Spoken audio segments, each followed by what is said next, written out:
अचानक जोर से आवाज आई, लगा कोई दीवार गिरी है। तो जो भक्त जी थे बहुत जोर से दौड़े, दौड़ कर गए और उनका जो सांस की गति थी वो फूल गई और फिर वापस लौट कर आए 2-3 मिनट बाद। तो हमने कहा क्या हुआ? बोले सीढ़ी पे रेलिंग लगी थी ईंट की, उसको गिरा दिया बच्चों ने। हमने कहा कोई दबा तो नहीं? बोले दबा भी नहीं और आपका ज्ञान था। क्रोध तो बहुत जोर से अंदर से आया, लेकिन सब हम पी गए और हंसते हुए फिर आपके पास आ गए। बोले भस्मासुर था मैं तो, मेरे क्रोध के कारण तो ऑफिस में झगड़ा होता है, घर में झगड़ा होता है, वाइफ से होता है, बच्चों से होता है, लेकिन जब से सत्संग मिला है 90% क्रोध की आग बुझ चुकी है, अब केवल 10% बचा है। जोश आ जाता है लेकिन कंट्रोल हो जाता है। याद रखना, ये क्रोध, ये गुस्सा आपकी भविष्य और भाग्य को बिगाड़ती है। सहनशीलता, सभ्यता, शिष्टता, सौम्यता, शालीनता, भद्रता, नम्रता, सुशीलता, ये आपके भाग्य को चमकाने का काम करती है। जैसे दूध में नमक डाल दो, दूध का स्वाद बिगड़ जाता है। दूध में नींबू डाल दो, दूध फट जाता है। दूध में मिर्चा डाल दो, दूध खराब हो जाता है। दूध में थोड़ी सी शक्कर डाल दो, दुगना स्वाद बढ़ जाता है। और दूध में इलायची डाल दो और किशमिश डाल दो, गर्री डाल दो, काजू डाल दो, छुहारा डाल दो, बादाम डाल दो, थोड़ा चावल डाल दो, थोड़ी चीनी डाल दो, फिर दूध खीर बन जाता है। और उसकी कीमत, उसका टेस्ट, उसका मूल्य, उसका आनंद 10 गुना बढ़ जाता है। इसलिए याद रखना, तुम्हारा जो भाग्य है वो दूध जैसा है। इसमें अगर सद्गुणों की शक्कर डाल दोगे, सदाचार की किशमिश डाल दो, दया, क्षमा, संतोष के काजू, बादाम, अखरोट डाल दो, तो भाग्य सौभाग्य में बदल जाएगा, भाग्य खीर बन जाएगा। और यदि इसमें तुमने काम, क्रोध, लोभ, मोह, ईर्ष्या, द्वेष का नमक, मिर्चा ये सब डाल दिया, नींबू निचोड़ दिया क्रोध का, तो ये भाग्य का दूध फट जाएगा और आपकी किस्मत बिगड़ जाएगी। इसलिए मैं निवेदन करूंगा, भाग्य को सौभाग्य में बदलने की कोशिश करो। एक छोटी सी स्टोरी सुनाऊंगा, बहुत प्यारी स्टोरी है। ध्यान को एकाग्र करना, भाव से सुनना। एक पिता मन में सोच रहा था, मेरे 3 बच्चे हैं, इसमें किसको मालिक बनाऊं, किसको राजकुमार बनाऊं, किसको युवराज बनाऊं, किसको राजगद्दी दूं। मैं बूढ़ा हो गया हूं, क्या करूं? ऐसा असमंजस में था। ऐसा कभी कभी आप भी असमंजस में हो जाते हैं। ऐसी असमंजस की स्थिति कभी कभी गुरु के पास भी आती है कि किस शिष्य को हम धर्माधिकारी बनाएं, किसको उत्तराधिकारी बनाएं, किसको पूर्वाधिकारी बनाएं, किसको पश्चिमाधिकारी बनाएं और किसको क्या बनाऊं। कभी कभी आश्रम के जो मालिक हैं उनके मन में भी असमंजस की स्थिति होती है कि कोई ठीक ठाक दिख नहीं रहा है, इतना बड़ा आश्रम मेरे बाद कौन चलाएगा। कभी कभी माँ के मन में चिंता होती है कि जो बहू है ये तो बैधी है, इसकी बुद्धि नहीं है, मेरे बाद ये घर चलेगा नहीं, क्या होगा। सौभाग्यशाली वे हैं जिन सासों को सुंदर, सुशील, बुद्धिमान बहू मिली। सौभाग्यशाली वे माता पिता हैं जिनको धर्म पुत्र, बुद्धिमान पुत्र प्राप्त हुआ है। और महासौभाग्यशाली वो गुरु है जिसको समझदार, बुद्धिमान, श्रद्धावान, वैराग्यवान, नियम संयम में स्ट्रांग शिष्य प्राप्त हुए हैं। उनको कभी असमंजस नहीं होता है, उनको दिखता है भविष्य बड़ा सुनहला है। आप चाहते हो मेरे पिता की आयु बढ़े, पिता लंबे समय तक जिए, स्वस्थ रहें, माता जी लंबे समय तक जिए, स्वस्थ रहें, मस्त रहें, खुश रहें, प्रसन्न रहें, बस एक ही काम करना, बेटे बहू बुद्धिमानी से काम करो, समझदारी से काम करो, माता पिता सास ससुर से प्रेम करो, 10 मिनट समय निकाल कर उनके पास बैठो, मीठी मीठी बातें भी करो, मुस्कुराओ भी, हंसो भी, खुश रहो, उनको भी हंसाओ, और घर के काम दौड़ दौड़ कर करो, पूरा मैनेजमेंट करो, फुल रिस्पॉन्सिबिलिटी ले लो, फुल ठेका ले लो, फुल जिम्मेदारी ले लो।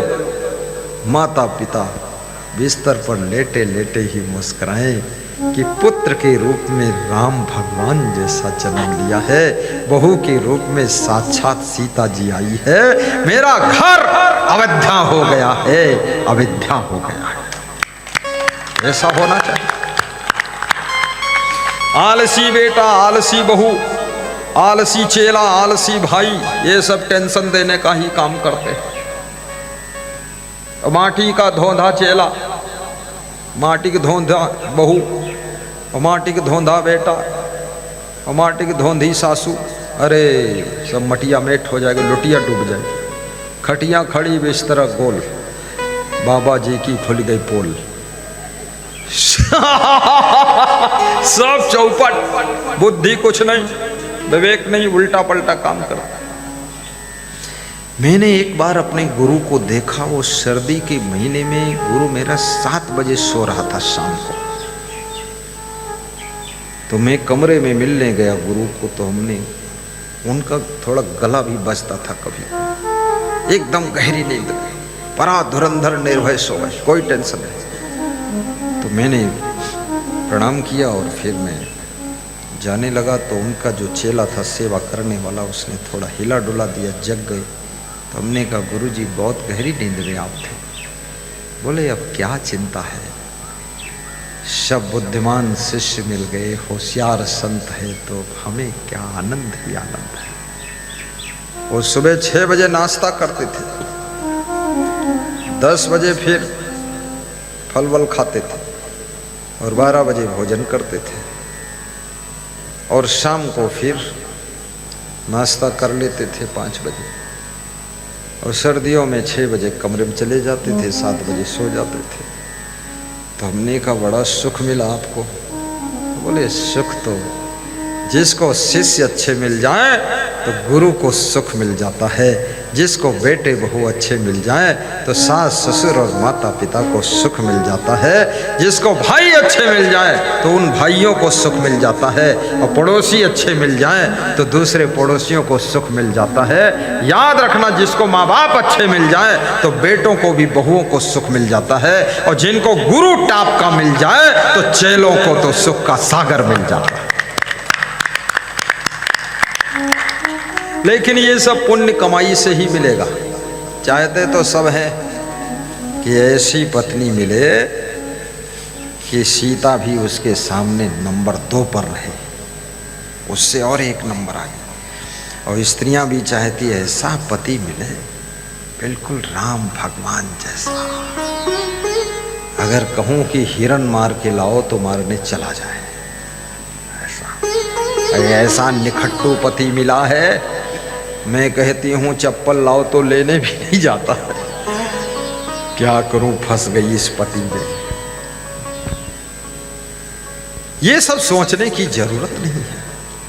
शुभ कर्म, सत्कर्म, और पुण्य कर्म, सेवा कर्म आपके भाग्य को इतना निमज्जित कर देता है कि बिना सोचे, बिना कुछ चिंता किए अच्छा पति मिलेगा, अच्छी पत्नी मिलेगी, अच्छा भाई मिलेगा, अच्छा गुरु भाई मिलेगा, अच्छा गुरु मिलेगा, अच्छा चेला मिलेगा, और जो दूसरों को हंसा सकता है वो जिंदगी भर हंस सकता है, और दूसरों को जो फंसा देता है वो स्वयं फंस सकता है। इसलिए दूसरों को हंसाइए, खुशियां बांटिए, अपने माता पिता को भी खुश किया करो। और ये भी याद रखना, जब माता पिता, सास ससुर, भाई बहन, पति पत्नी एक दूसरे को खुश करने का संकल्प लोगे तो आपको अपना अभिमान, स्वाभिमान छोड़ना पड़ेगा, आपको सरल और विनम्र होना पड़ेगा। बहुत बड़ी बात है। इसलिए मेरा निवेदन कि आप सरल बनो